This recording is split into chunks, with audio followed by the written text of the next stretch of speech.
Irma is expected to be a major hurricane when it moves closer to the Lesser Antilles early next week, producing rough surf and rip currents, the NHC said.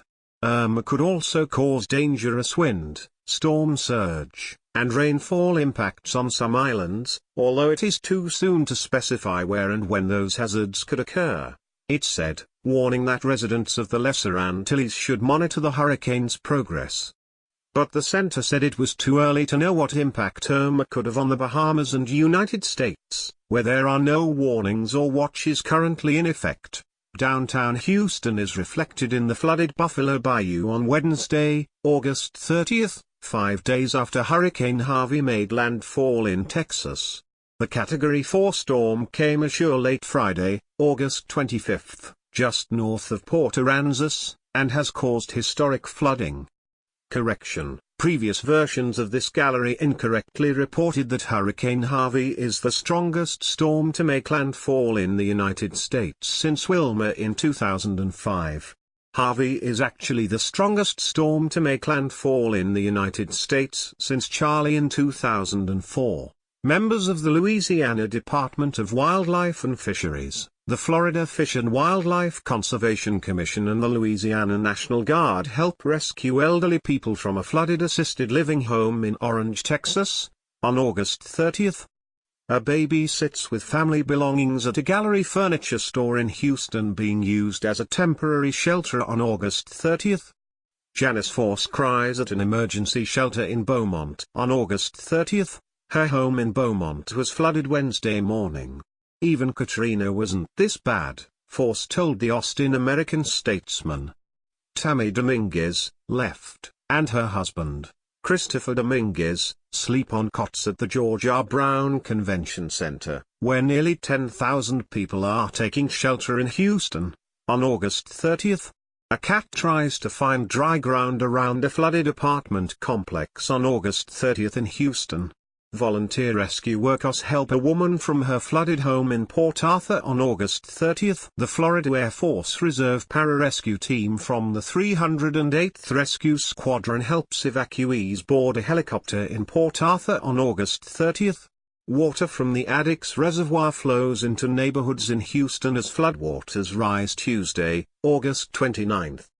Chris Gutierrez, second from right, helps his grandmother, Edelmira Gutierrez, down the stairs of their flooded house and into a waiting fire truck in the Concord Bridge neighborhood of Houston on August 29. Members of the National Guard rest at a furniture store in Richmond, Texas, on August 29. Alexis Hernandez holds her daughter Faith at the George R. Brown Convention Center, which is serving as a shelter in Houston. Evacuees make their way through floodwaters in Houston on August 29. President Donald Trump takes part in a briefing on Harvey as he visits Corpus Christi on August 29.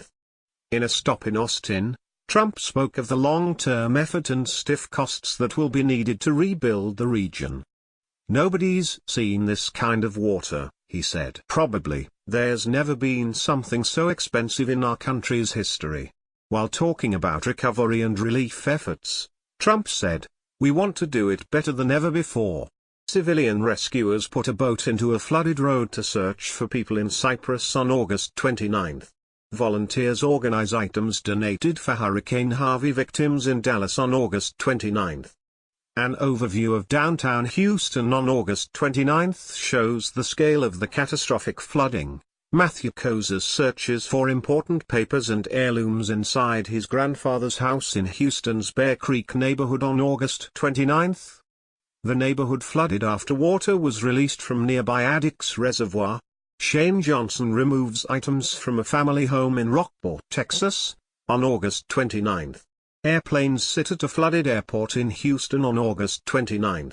People set up a shelter for volunteer rescue workers at Fairfield Baptist Church in Cypress, Texas, on August 29.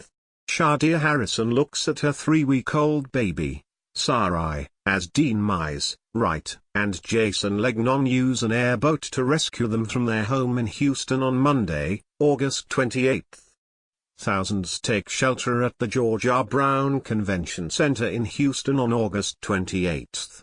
Rescue boats filled Tidwell Road in Houston as they help flood victims evacuate the area on August 28.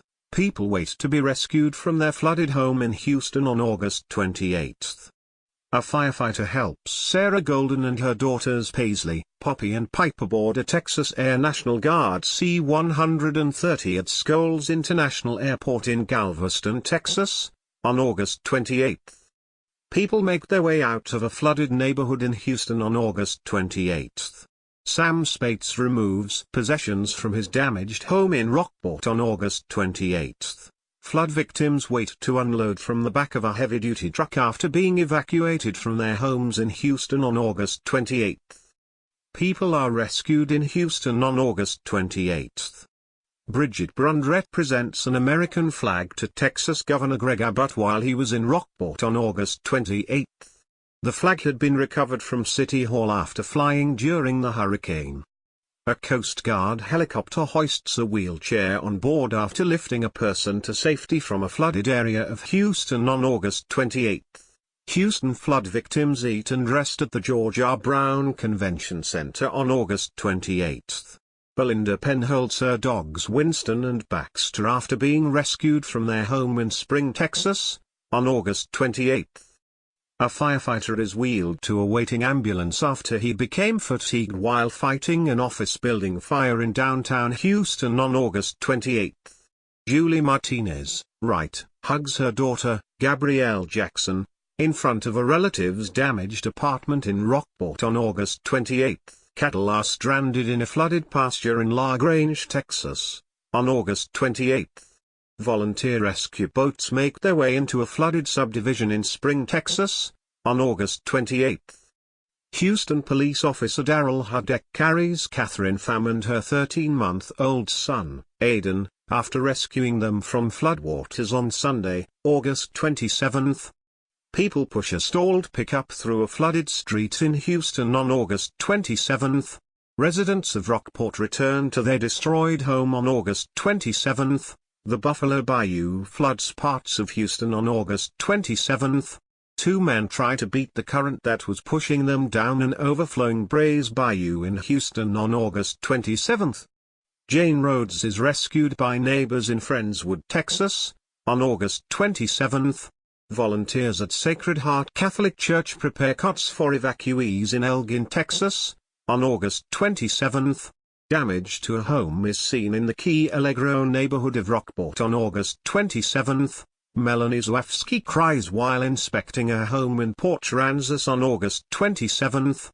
Wilford Martinez, Wright, is rescued from his flooded car along Interstate 610 in Houston on August 27. Assisting him here is Richard Wagner of the Harris County Sheriff's Department. A car is submerged by floodwaters on a freeway near downtown Houston on August 27. A resident of the Bayou on the Bend apartment complex watches its first floor flood in Houston on August 27. A city flag, tattered by the effects of Hurricane Harvey, flaps in the wind over the police station in Rockport on August 27. Fort Bend County Sheriff Troy Nels and Lucas Wu lift Ethan Wu into an airboat as they evacuate the Orchard Lakes subdivision in Fort Bend County, Texas, on August 27. Damage is seen at a boat storage building in Rockport on August 27. Water rushes from a large sinkhole along a highway in Rosenberg, Texas, on August 27. Evacuees wade through a flooded section of Interstate 610 in Houston on August 27. Evacuees are loaded onto a truck on an Interstate 610 overpass in Houston on August 27. A graveyard is flooded in Pearland, Texas, on August 27. A driver works his way through a maze of fallen utility poles in Taft, Texas, on Saturday, August 26. Steve Culver comforts his dog Otis on August 26 as he talks about what he said was the most terrifying event in his life. Hurricane Harvey destroyed most of his home in Rockport while he and his wife were there. People walk through flooded streets in Galveston on August 26. Aaron Tobias stands in what is left of his Rockport home on August 26. Tobias said he was able to get his wife and kids out before the storm arrived, but he stayed there and rode it out. Brad Matheny offers help to a man in a wheelchair in Galveston on August 26. Jessica Campbell hugs Jonathan Fitzgerald after riding out Hurricane Harvey in an apartment in Rockport. Boats are damaged in Rockport on August 26. Donna Rainey makes her way out of the wreckage of her home as Daisy Graham assists her in Rockport on August 26. Rainey was hiding in the shower after the roof blew off and the walls of her home caved in. A laundromat's machines are exposed to the elements in Rockport on August 26. A semi-truck is overturned on a highway south of Houston on August 26. An American flag flies in front of a damaged mobile home park in Rockport on August 26.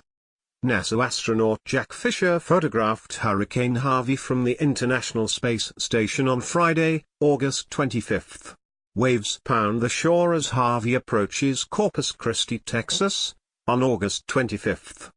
Regardless, everyone in hurricane-prone areas should ensure that they have their hurricane plan in place, as we are now near the peak of the season, the NHC said. Read, Hurricane Irma could be next weather disaster as of late Saturday. Irma was moving west at a speed of around 14 miles per hour, 22 kilometers per hour, it said, and was a small hurricane in size, with hurricane force winds extending outwards for up to 25 miles, 35 kilometers, from its center and tropical winds outwards up to 70 miles, 110 kilometers.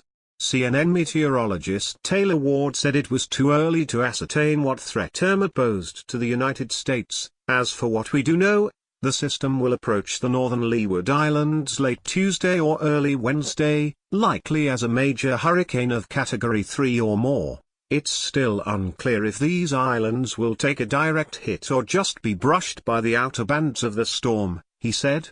Beyond the northern Leeward Islands, the storm could approach the Turks and Caicos and Bahamas by late week, but again nothing is certain for these regions. Forecast models generally showed Irma approaching the Bahamas before turning to the north or northwest, Ward said. How hard the storm turns and where this occurs will determine what portion of the U.S. is the most at risk. It is also still entirely possible that the storm approaches the Bahamas and then turns sharp enough to stay out to sea. The storm is expected to be a major hurricane, so it would still bring high surf, erosion, and rip currents to much of the eastern seaboard, but staying offshore is obviously the best-case scenario. If Irma made landfall in the U.S., it would likely not be until late next weekend at the earliest, he said. Irma was designated a tropical storm Wednesday morning, and by Thursday afternoon, it had strengthened, with winds of 115 miles per hour. Irma is a classic Cape Verde hurricane, a type of hurricane that forms in the far eastern Atlantic, near the Cape Verde Islands, now known as the Cabo Verde Islands, then tracks all the way across the Atlantic, CNN meteorologist Brandon Miller said. Cape Verde storms frequently become some of the largest and most intense hurricanes. Examples are Hurricane Hugo, Hurricane Floyd, and Hurricane Ivan.